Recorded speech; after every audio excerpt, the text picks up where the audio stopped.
Forgiveness. That's what I want to talk with you about today. And to begin, I want to read a quote by a woman named Linda Adams. She says, "Because it takes less energy to love and forgive than it does to stay angry and hold a grudge. It brings peace to your life." Have you ever been stuck being mad at someone? Or you've been really hurt by somebody and it's hard to forgive them, right? Your heart was broken, your feelings were hurt, and all of that stuff, and it's tough to forgive. You are not alone. So I want to help you. I want to give you a couple ways to deal with forgiveness. So really, you can live a happier, more peaceful life, because when you have that anger and sadness built up in you, you just think about it a lot and it ruins relationships and it just messes with your head. So I want to help you with that. Okay, the first way is to commit to letting go.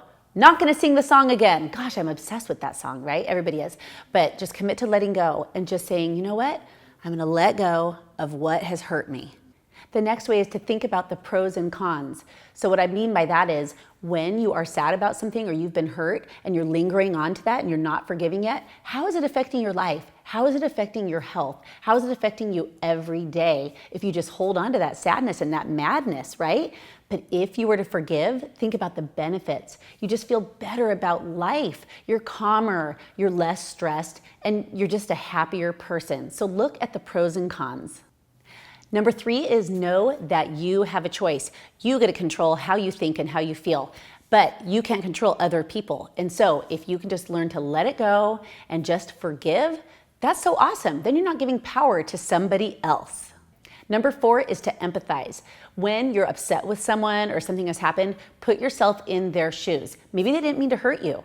Maybe they said something and you just kind of took it wrong. So calm down and think of the situation. Maybe you took it a little too seriously, whatever it is, but be willing to have a discussion with someone about it because, gosh, I mean, I know that this has happened in my life where I twisted something in my head and I was like, gosh, I'm really mad at them. They didn't mean it. So putting myself in their shoes and thinking, wow, maybe they just were trying to be nice and I took it wrong, or whatever it is. You need to empathize and think about other people's feelings, not just your own.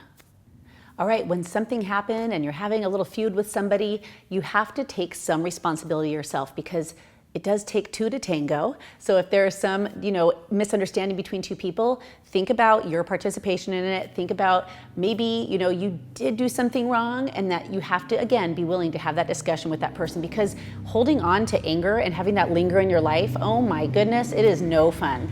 Okay, and this one might be one of my favorite is focus on the present. So let's say you have had this big crazy thing with another person, right? Like a misunderstanding or a fight or whatever it is, and you're willing to forgive, you also have to be willing to kind of forget and move on and focus on the present. Life's too short to be thinking about that and holding on to that, and just remembering and reflecting on it because that wasn't a good time for you. So focus on the present. Think about everything that you are thankful for. Think about the relationship that you have been able to mend and then celebrate that and move forward. Okay, and then you just have to commit to being at peace with what has happened and just being peaceful as a person. And even if you had some sort of terrible fight or something bad, and you really did forgive, you have to be willing to say, okay, now I'm at peace. I don't hold grudges, and let's just love each other and appreciate one another and just really breathe and enjoy and be happy. And my last one is always feel compassion for the other person. There's 2 of you involved in this. Their feelings were hurt too. They were sad just like you. So if you think about it like, gosh, this has been interesting in our relationship and it has kind of hurt it a little bit, but we have forgiven each other. We love each other. And I feel for the pain that you have gone through as well.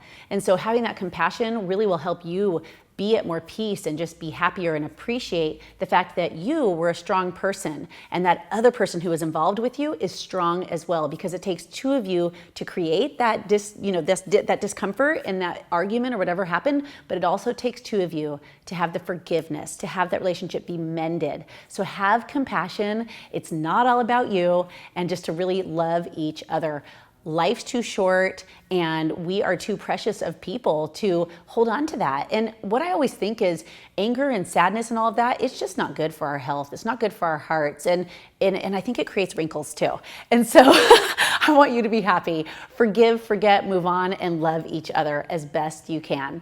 I hope this video helped. If you need to forgive somebody, I hope some of these tips will help you to go and mend that relationship because you deserve to live your best life. Thanks so much for listening. See you on the next video. And a lot of people are like, oh, I want to take a nap, but I'm going to go do 5 more loads of laundry. So how did you decide on that? But I'm you serious. know what, Molly?